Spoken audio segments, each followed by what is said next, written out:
Welcome to Paranormal Latte Podcast. I am your host, Dr. Kelly Renee Schutz. Sit back and relax with us. Grab yourself a really good drink. Spend an hour and let's delve into a world of chatter about the mysteries of the unexplained. Whether you are a skeptic or a believer makes no difference. It's not always in your imagination. Enjoy your day. Now that was good.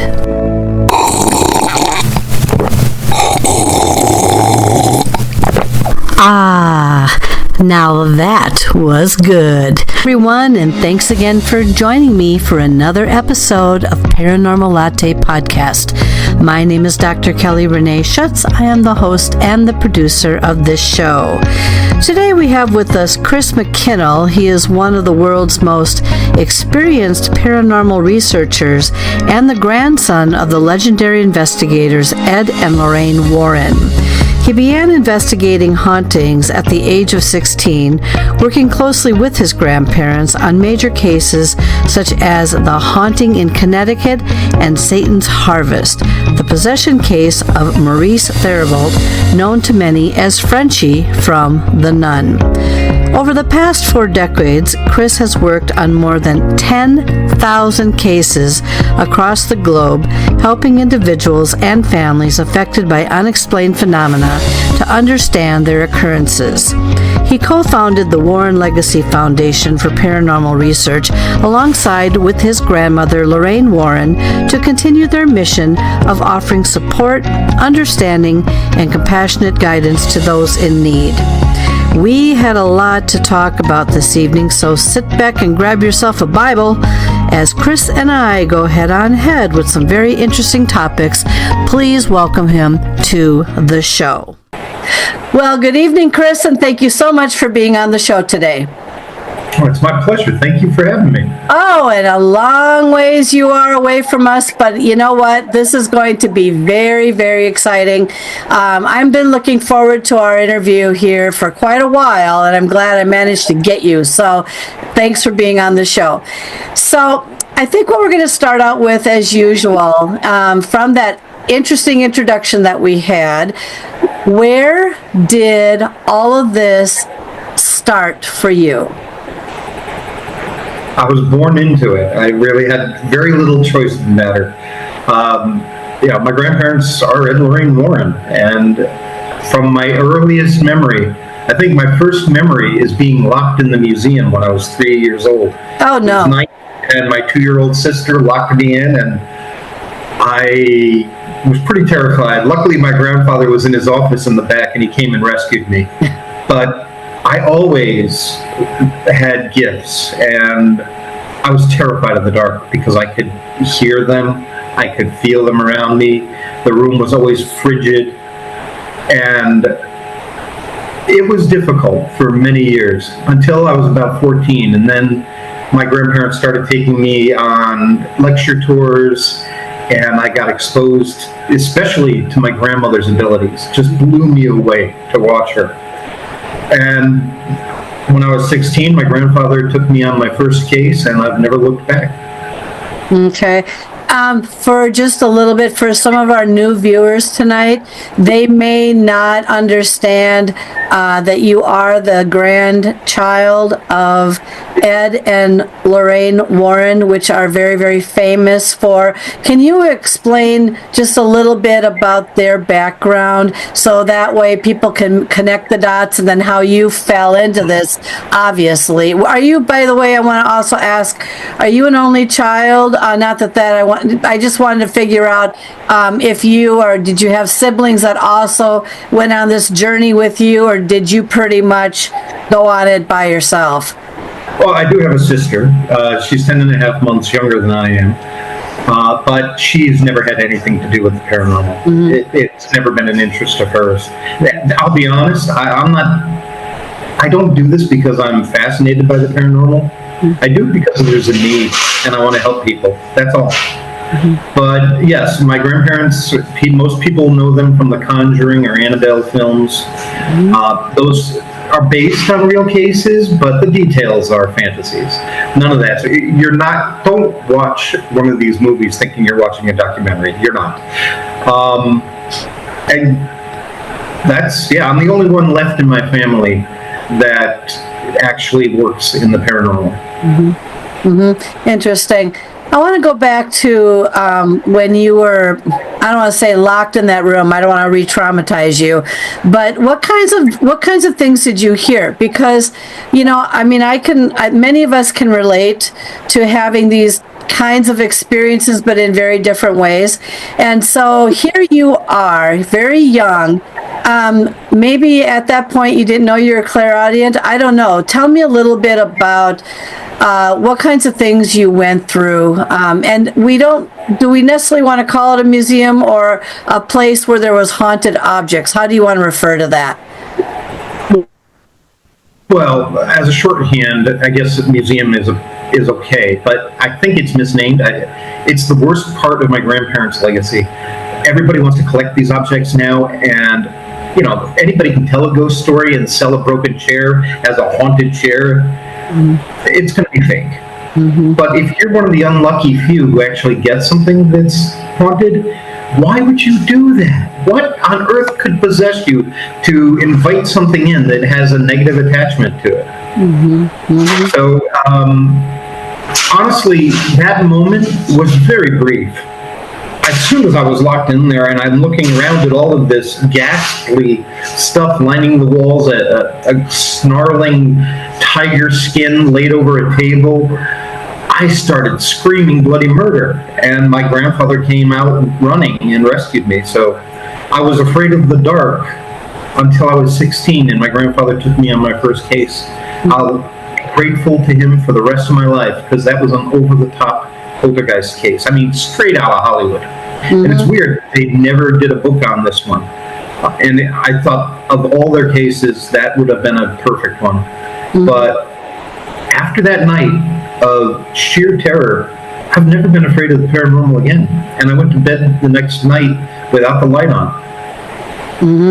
Yeah, I mean, one of the things that just hit me when you said that you were never afraid because of the terror, the moment I was broken myself of being afraid or having fear was when I was in it was a 900-year-old bed and breakfast in, I think it was Wales. It's been a couple years, and because I travel a lot, and I had a cycling mirror in the room. It was no pony trick either. It was actually cycling, and I was so traumatized by that very moment. There's a lot of things that led up to that, by the way, and it was known as a haunted room. But after that moment, even though I was in there literally all night long, I had a very bad panic attack. After that point, I don't know. I just feel like I haven't really been that afraid per se of things anymore, but I do get the feeling that if there's something negative or lurking about, that I probably get the signal to probably just leave the room or the area or whatever. But I know what it's like when they say having it, blasted out of you. I understand exactly what you're talking about with that feeling. One of the things that you brought up, and I agree with you, is right now it seems like collecting of haunted objects is just such a fascination with a lot of people. And I don't know why they would want to have a haunted object unless they want to bring some unrest into their family. Do you know of any objects or anything offhand that you've heard of or you've been witness to that has caused some grief? Many. I've had over 10,000 cases in my life. Oh, wow. And the number of haunted dolls I've had to deal with, I can't even count.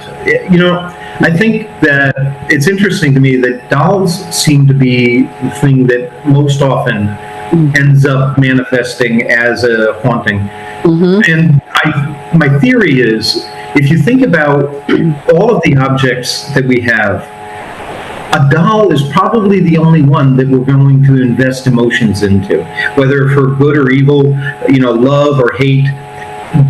we're going to feed that energy into the doll, and that's why they end up manifesting as what many people would call an egregore.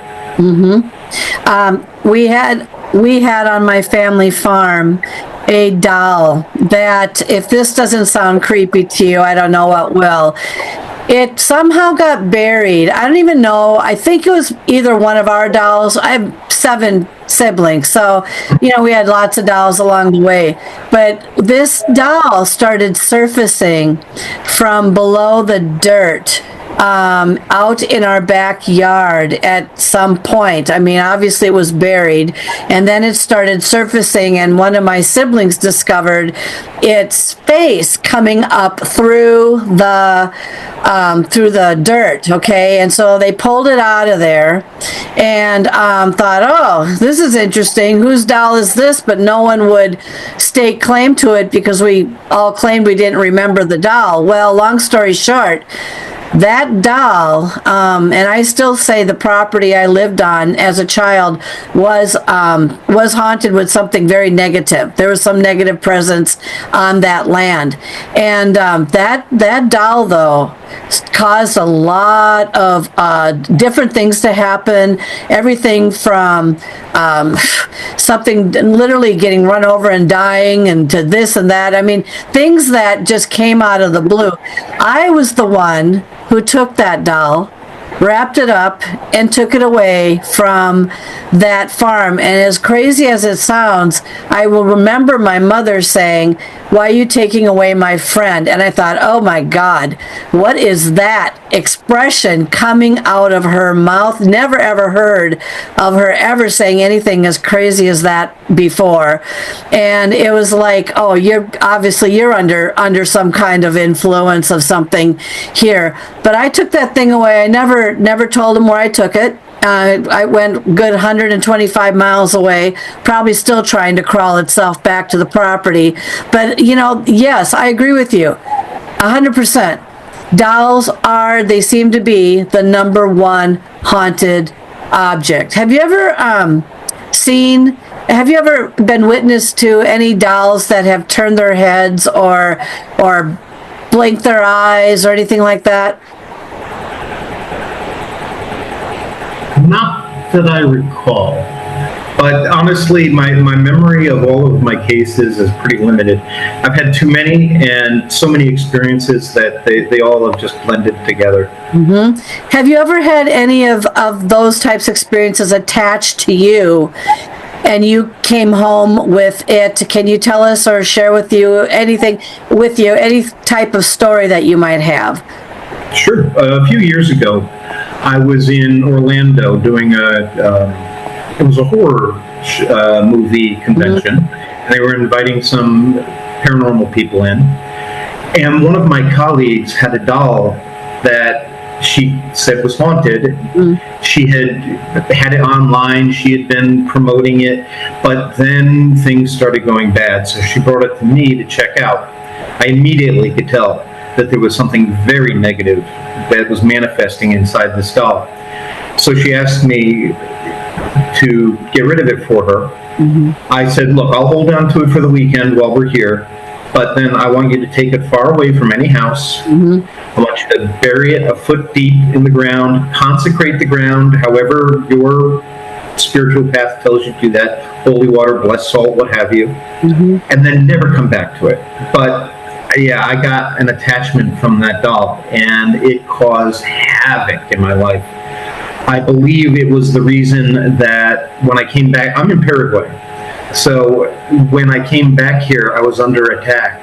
And for example, one night I went to turn on the light by my bed, and I got electrocuted and thrown across the room. Oh. I had bruises of the size of my hand appear all over my body one night. I looked like a leopard. I couldn't walk anymore. Things were breaking throughout the house. And, I'm a very rational, skeptical person. I didn't want to believe that I was dealing with that. So it took my grandmother, Lorraine, coming back to me. She came to 4 different psychics on one Wednesday night and said, Christopher is under attack. He needs to stop ignoring it and take care of it. He's in danger. So I did a couple of different rituals in the home. I did a spiritual bath. I cleansed the home, and then I got rid of, an egg that I used to trap all of that negative energy. And I buried it, consecrated the ground, and immediately, I could walk again. I could move. There was no pain. It was a complete 180. One of the things that many that are watching this right now or listening to this may need to learn for the first time is, so Ed and Lorraine Warren, his grandparents, I can't remember. There's been so many documentaries on, and you watch them, you kind of forget about them and everything, but you still don't know the name, okay? And so, how do you remember? I'm sure they've told you. How did they fall into all of this? Because then, of course, it translates down to you because they're telling you or showing you some of the things that they've gone through. Do you remember them telling you where this all started for them? Because Lorraine is obviously still very much present in Chris's life. And so we'll talk about that in just a minute. But how did they all come to fall into this? Well, my grandmother is one of the most powerful psychics I've ever met in my entire life. It's just amazing. And she had those abilities as a child, but she learned that people were not open to that and didn't want to hear about her seeing colored lights around the nuns where she went to school. So she started to try to hide that. My grandfather, on the other hand, grew up in a haunted house. And one night he was climbing the stairs and he saw the old landlady who had died standing in the hallway. When he talked to his father about it, his father said, no, we don't believe in that kind of thing. There's no such thing as ghosts. But then this woman shows up sitting on the end of my grandfather's bed. He's a preteen. And they're having a nice chat. She says her name is Babe. When my grandfather told his father about that, he realized that was his sister Babe who had died. And she had been an actress on Broadway, and she had been visiting her nephew. And for my grandfather, that was it. He was fascinated. He needed to understand what this was all about. And as soon as he got out of World War II, they started traveling all around the country, investigating hauntings. They actually were artists. My grandfather and grandmother would paint the house on a plate. And then my grandfather would send my grandmother to the front door and say, hi, we've painted this painting of your house. Would you like to purchase it? And that would get my grandparents in the door, and my grandmother would use her abilities to figure out what they were dealing with. Interesting. Very interesting. Now, go back a little further here. What do you remember at all? Because I can't even begin to imagine. So we talked a little bit before the show about your mother. Does your mother, and I don't know about your father, but your mother, does she have any of these gifts as well? Because you know how things do pass down. They do, but no. If she has any kind of gift, she's never manifested it. She has avoided the paranormal her whole life. And by the way, that's Judy from the movies. Judy Spira, she's married to Tony Spira. He's not my father. My dad actually passed away a couple of years ago. But believe me, everyone goes, and I know he's fine, so I'm not worried about him.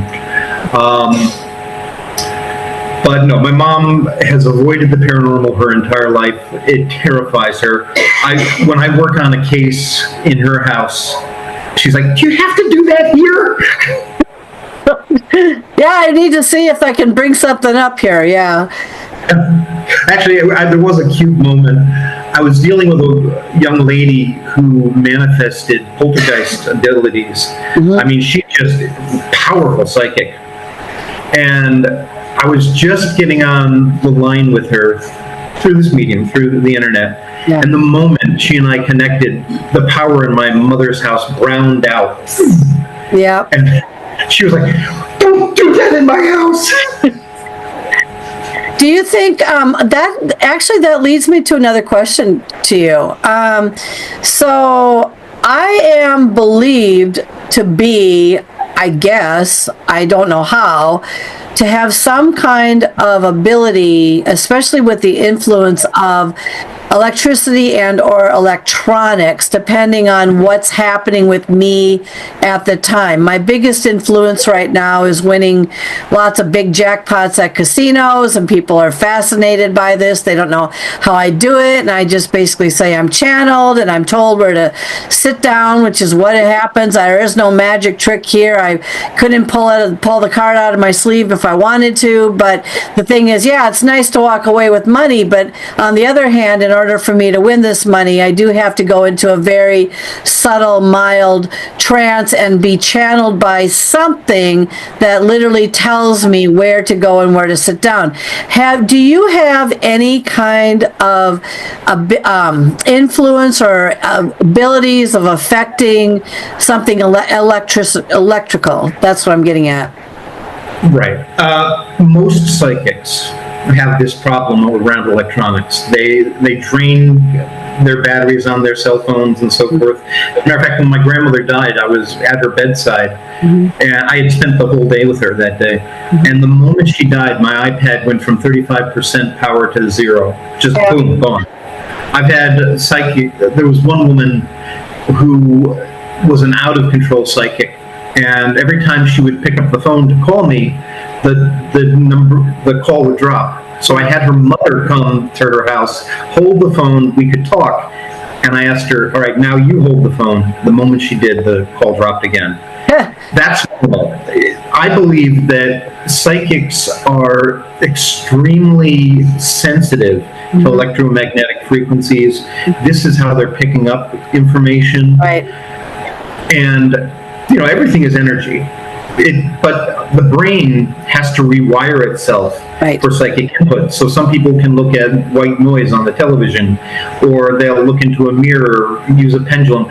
Those are just the ways we're training our brain to rewire itself. It's neuroplasticity. That's why children are far more psychic than adults. They've still got that flexibility in their brain. I am lucky. I have never manifested anything destructive around me. I don't drain any electronics. I think it's because when I was about 26, I went from being, reading auras and using all of my abilities, and I shut it all down because I was scaring people. And I don't like to scare people. I'm not that kind of person. My grandfather, he loved to scare people, but not me. So I've got this wonderful ability to turn it on when I want to.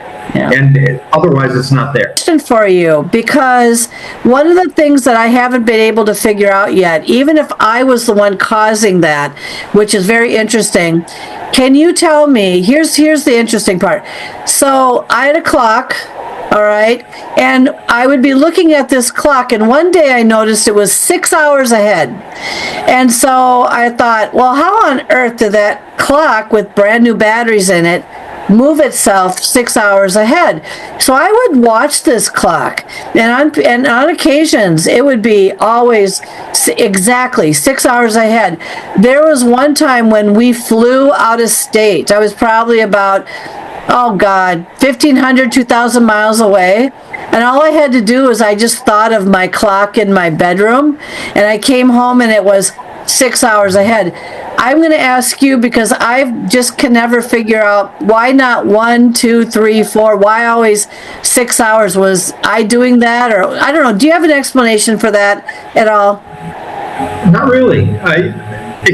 There are so many different things it could be, and it could have been a spirit trying to give you a message. Yeah. It could have been you. It could have been a broken clock. Yeah. So it's not something. Diagnosing what's actually going on in the paranormal world is half the battle. Yeah. Once you understand what it is, then you can deal with it. But it takes an awful lot, because there are so many layers, and it's never just one simple thing. I had a case a few months ago here in Paraguay, and the woman was afraid the door in her bedroom would open. She'd have the handle jiggling on the bedroom. and she thought she was being haunted by something evil. So I went in and I checked, and it was her dad. But the night before I went, he shows up here, and he's knocking on my bedroom door, and was like, "No, you're not bothering me tonight. You will go away. I will come see you tomorrow, and we will work on it there. You don't have my permission to be here." It's important that you always lay down spiritual guidelines, because as a psychic, your aura burns much more brightly than an ordinary person's. You're a lighthouse to these lost souls, and they're looking for a safe harbor, and you're it. Yeah. Have you ever had any attachments taken off of you? Because I have. Yes.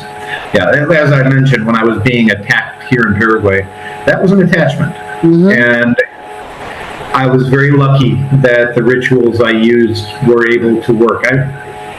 Ritual is only a way of focusing your faith in your intention. I've studied with the Kogi people in the jungles of Colombia. I've studied with the Dalai Lama and with spiritual people all over the world. And the rituals may be different, but they all work because it's all about focusing your faith. Smudging your house with sage, that's great for about 2.5 hours. That's exactly.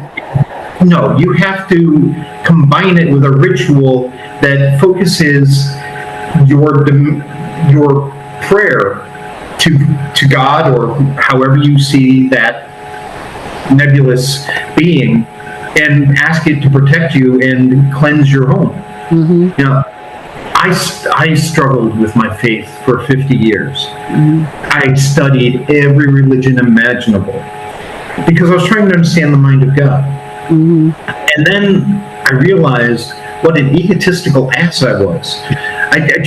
How could I possibly understand the mind of God?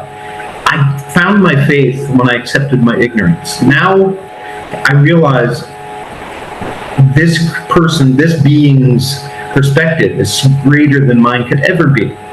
NASA said that there are more living worlds in the universe than grains of sand on Earth. How could I possibly understand the mind that did that? You know, so for me, it doesn't matter what the ritual is, it's going to work because I'm using it as a way of focusing my faith. Yeah, I think what's interesting too is I just got out of speaking at a conference, and one of the things, the title was Perspectives of Unexplained Experiences, and what I was getting at or hoping to drive home in this presentation was everybody has a perspective based on where they lived or they grew up, the beliefs that they grew up with, the experiences they have. I mean, it's very big. So like there's a lot of my friends, my really close friends, they're skeptics. They're like, rah, I don't believe in this, just don't even talk to me about it. So I have to talk to people such as yourself and other people who have actually experienced energy at a level. And not to say that people don't experience energy. What I'm saying there is that they probably don't recognize what type of energy they are experiencing. And I couldn't agree with you more. I mean, perspective of situations or whatever. You might have a situation that looks like this, and you could say, aha, it's this. And then someone would have the exact same factors, elements. Oh, no. It's this. I don't know. What do you say to people like that? How do you differentiate and come closer together as to your thought processes? Here's the thing. The phenomenon is real. I've experienced it in every form imaginable. But I've also discovered, because I've lived in 105 places around the world, I've discovered that things will manifest according to your cultural and spiritual beliefs. Either yours or people who might have lived there previously, because that's happened as well. But that tells me we're shaping that haunting. We're giving it form and identity. And that's where I have a problem with people using religion to explain what we're dealing with. It's a great tool for getting rid of things, cleansing things. That's fantastic. But once you start looking at everything through one lens, you're blinding yourself to reality. And I see the same thing in science. People want to hold on to the old beliefs. They're afraid to accept new data. But that's what you're supposed to do. We're not supposed to be dogmatic in this field. When you see old videos of my grandparents talking about things, for instance, their first several years, they didn't even believe in demons. They only believed in ghosts. But when they were confronted by things they couldn't understand and were too powerful, they fell back on their Catholicism, and everything became demonic. I'm an exorcist who doesn't believe in demons. I'm a psychic who doesn't trust psychics without evidence. I'm the most skeptical investigator you will ever meet, because yes, I know it's real, but every single time there are so many other layers, and I want to look for, why are you having this problem in this way? What is it that you are doing that's opening that door? And how can I help you so that this door gets closed? Otherwise, yeah, I can go in, I can do a house cleansing, I can do an exorcism.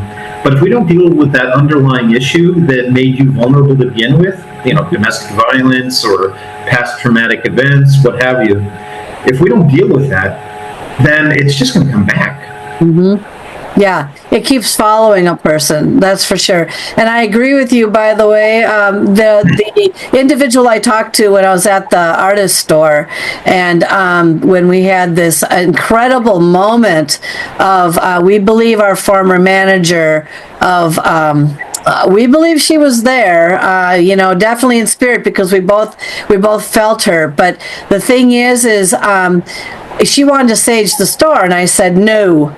Absolutely no saging of this store. I said, and it wouldn't work anyway, because it's such a temporary thing, and then you stink up everything that's in the store with the smell if you don't open up a window and all this sort of thing. So I don't see that as I've never saged any homes. I'm in my 5th home now, and I haunted 4 of them, or I believe I haunted, whether it was with myself or whether I brought something there, or and then we became a happy haunted family or whatever.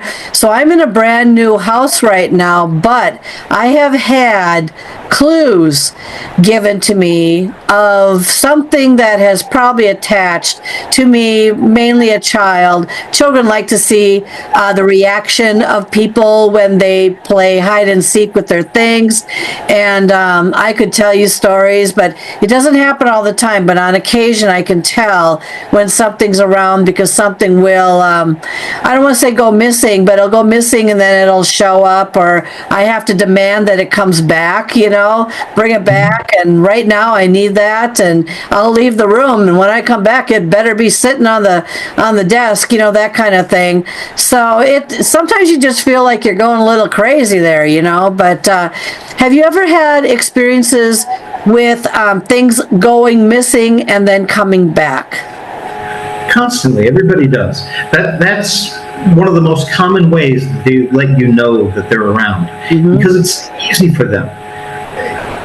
Energy manipulation is the most easy thing for them, because they're only energy, and they can interact with all of the electronic devices that people want to use.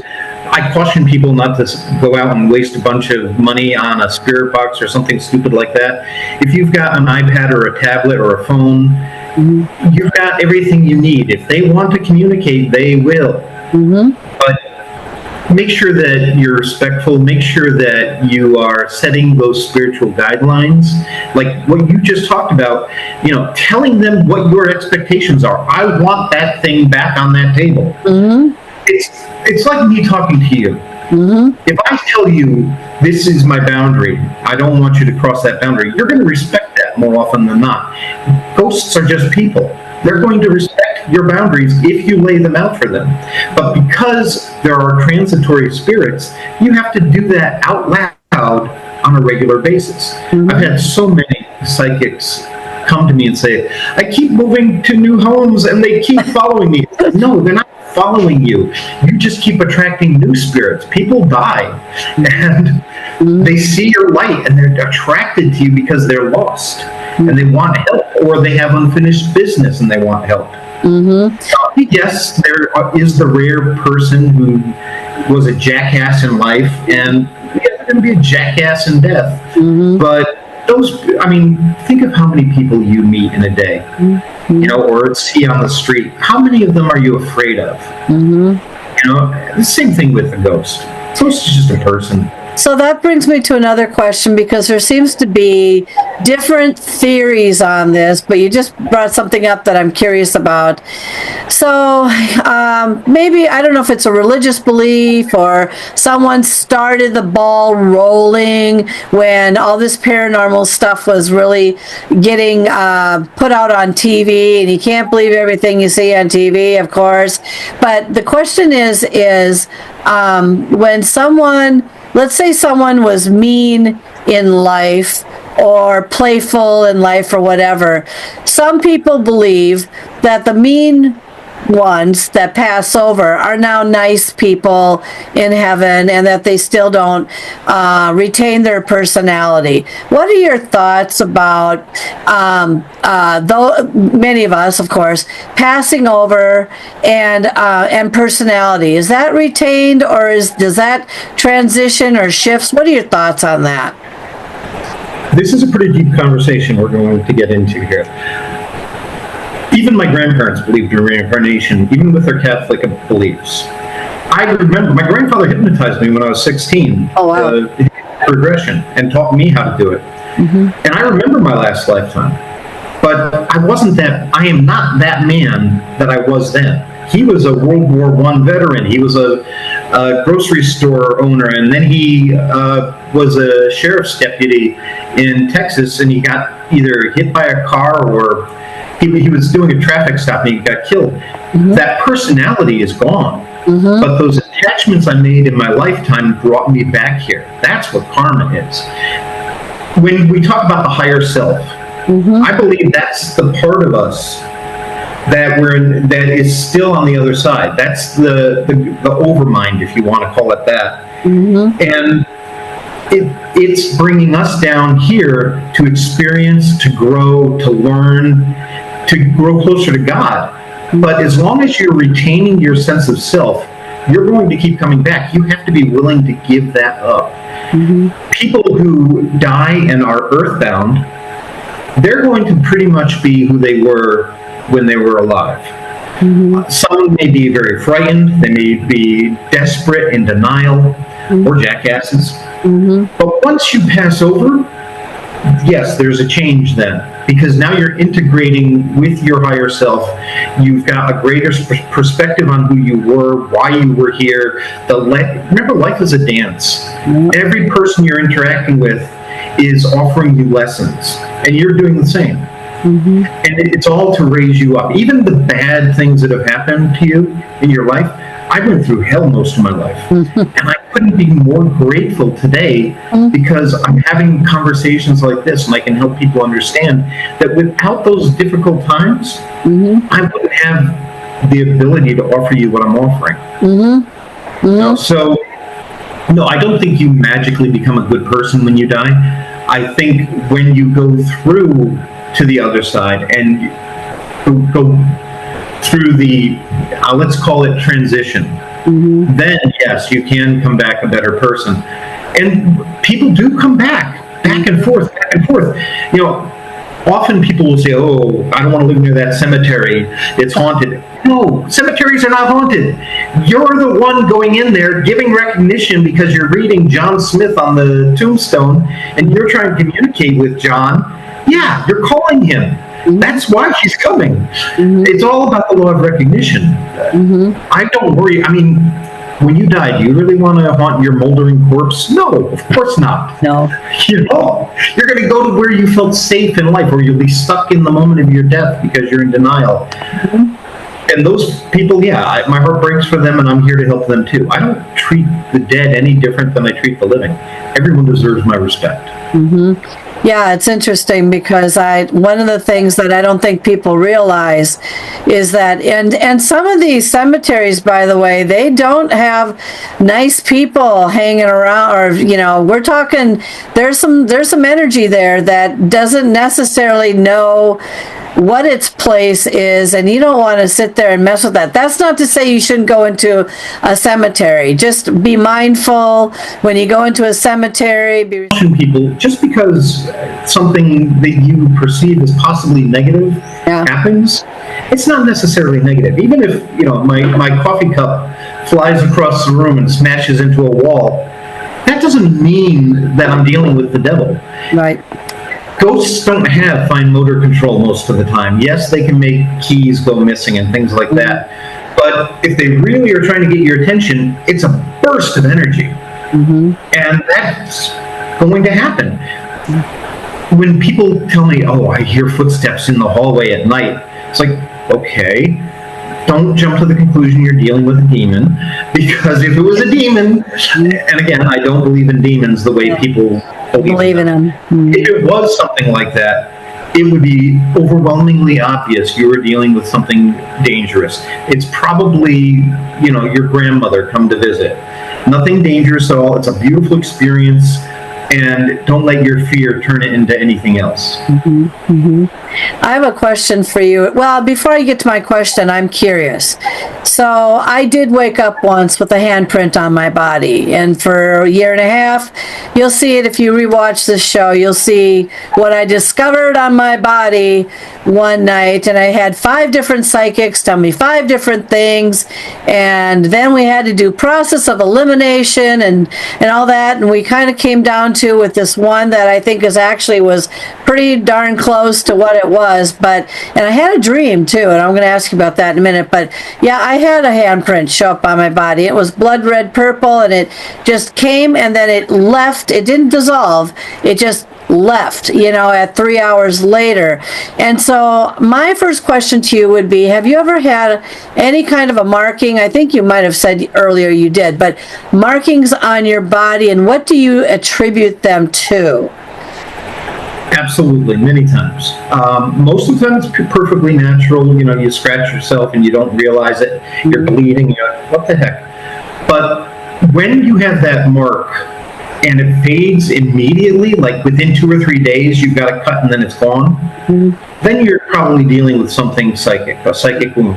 Yeah. It burns when it happens. There's a tremendous amount of energy being put into it. That's another good piece that people have to look for to differentiate it from the normal scratches that we get all the time. So of course I've been stabbed. I've had the car brakes go out just after I finished breaking a curse on a family. I've been thrown across the room in a bed. I've been burned. I've had the gas turn on my stove 3 nights in a row without the flame, filling the house with that gas because I was supposed to be working on a case in a few days and it was trying to intimidate me. All of that is perfectly normal. And normally you're dealing with a human spirit that doesn't want you anywhere near them, doesn't want your trouble, doesn't want you to interrupt what they're doing, and they're trying to scare you away. It never works. I find it interesting that people want to say these demons have the wisdom of the ages when they do the same pattern of behaviors over and over again. If I were a real demon and I hated humanity, I wouldn't be dealing with the poor family that's living in poverty, has mental health issues, and isn't able to take care of themselves. I would be dealing with some high-ranking Pentagon official that would help me to destroy the world. So I believe they are something called, again, an egregore, which is a thought form. It's a manifestation of our energy that then takes on a life of its own. It can grow in power. We feed it with our fear, with our anger or hatred, and that's how it manifests. And it can kill. But yes, I've had things like that. I was working on a case with Maurice Theriault. He's the character known as Frenchie in the Nun movies. Oh, really? Nun doesn't exist. Right? He does not exist. Or the nun does not exist, excuse me. Frenchie did. But Maurice would get crosses cut into him, and I would see them. He would bleed from the eyes. He would drool blood. He would have words in French clawed into his back, and he was illiterate, but he was also the only one in the family that could speak French. And he had the words, "The door is open," in French, clawed into his back. So that taught me an awful lot. As a matter of fact, that was the case that taught me not to trust psychics. Because just as the exorcism was taking place, I was there protecting Archbishop McKenna. My grandparents were off to the side. They were in their 50s. They didn't do hands-on anymore. And my grandfather started complaining he didn't feel well. And my grandmother looked right at him and she said, "Ed, why don't you have a banana? You probably low on potassium." No, he was having a heart attack. And the next morning I get a call from my grandmother. He had been rushed to the hospital. Luckily, they put in some stents and he was fine, better than fine after that. But yeah, it can kill. Maurice actually died because of this case. One thing you bring up, which it's very interesting, I am going to emphasize right now to people that be careful who you listen to, all right? And the reason why I say that is because I have the privilege of interviewing remarkable people. And when you have experiencers, those that actually have been the warriors and the survivors out in the field that have gone through enough stuff to be able to try and put things together. Be careful when somebody says to you, ghosts don't hurt anybody. Well, maybe ghosts don't hurt anybody from your experiences. I have talked with somebody who proclaims ghosts don't hurt anybody, and I did everything in my power to just sit back and say, don't say a word, don't challenge, don't anything, because of course, you know, that was the perception of the individual at the time who wrote a book about this. And it's like, I beg to differ. I have been, and I'm so glad you said this, but my first question to you, Chris, is when you were thrown across the bed or whatever, can you remember what happened in that experience? Because I'm going to add to that in just a moment. But do you remember how it felt or what happened that all of a sudden, I mean, was it like a woof kind of thing? What did you go through? This was a poltergeist case that we had taken care of 2 years previously, but I was still working with the family, working on a support group for other families that were going through this so that they wouldn't feel so alone and isolated in their terror. And the woman of the house, her name was actually Lorraine, invited us, me and my cousin, to spend the night.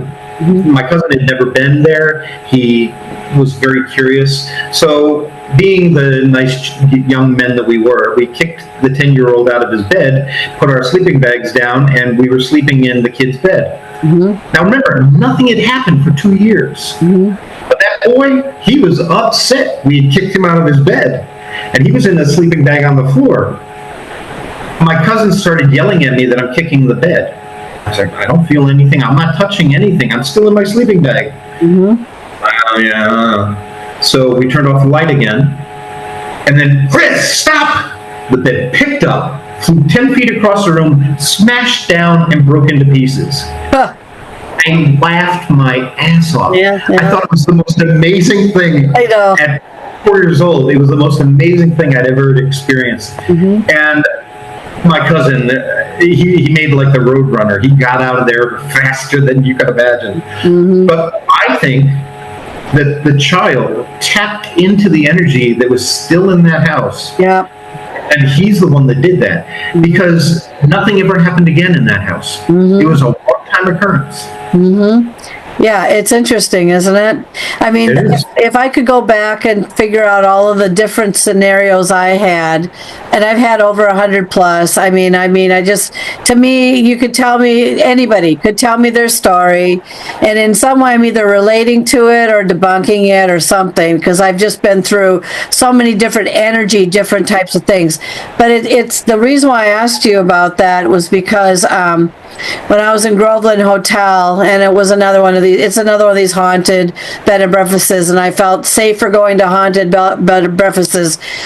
We weren't in the haunted room again. We were in the room down the hallway. I was bummed about that, but I didn't really know at the time, because I didn't read the journal, who was actually in that room with us, which was a deceased miner. And keep in mind, Groveland Hotel is outside of Yosemite National Park in California. The hills are lined with silver. It was a perfectly clear night. It was perfect full moon. Everything was right for everything that could have happened. And I found myself about, I don't know if it was like 1:30, 2:30, something like that.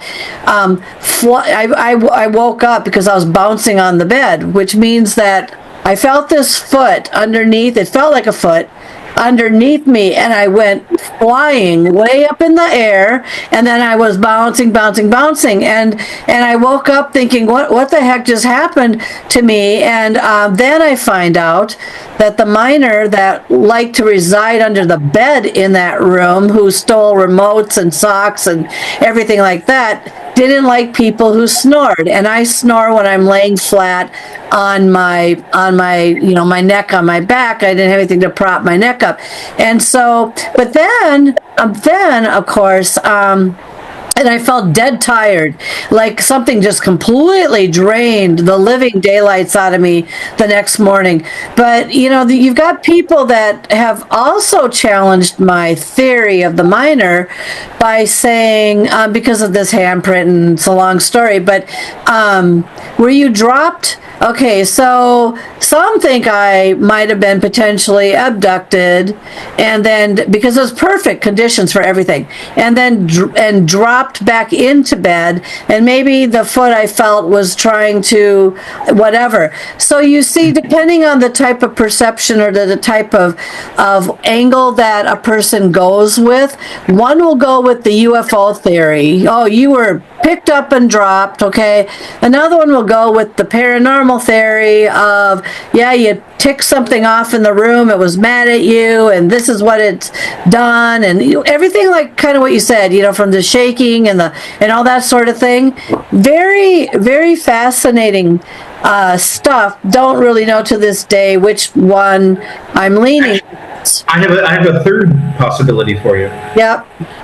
If you were having an out-of-body experience. Oh, good one. When you drop back into your body, it's a jolt. It feels like you've dropped. Mm-hmm. And that could easily explain it as well. But mm-hmm. You're right. And I have a colleague, Dr. Anthony Choi in Peru, and everything to him is alien. He's fascinated by UFOs. That's his expertise. Right. So he only sees it as alien. Right. I'm much more comfortable not knowing and saying, look, I need more data than I am just jumping to conclusions. Yep. I'm comfortable with the unknown. And people, if you're going to work in this field, that's where you have to start. You have to be willing to say, look, we're just scratching the surface here. Mm-hmm. I know. I'm working on something that I think is going to revolutionize how we work with paranormal. It's going to be a paradigm shift. Mm-hmm. There's something called the stone tape theory. Mm-hmm. And that was actually created by a TV writer in 1973 for a docudrama. There's no scientific basis that this should explain residual hauntings. There's nothing that says that the energy is absorbed by stone and wood and things like that. No, there's nothing there. But there is evidence in quantum physics now that time can flow backward and forward. And I think it's something called a temporal overlap. Mm-hmm. And it's kind of like a tunnel to that time. Mm-hmm. And you're connected with it. And if you, as the living person, remember those things like Gettysburg or the Tower of London, you're constantly reinforcing that connection through time, so you will still have experiences there. But when we forget about those places, then that connection fades away, which is why we never see haunted cavemen. There's no connection to that. We don't have that tunnel to that time. We don't see haunting dinosaurs roaming around. It's because there's that energy wasn't maintained. It's all about us. We're the spectators, but science teaches us when you observe something, you change it.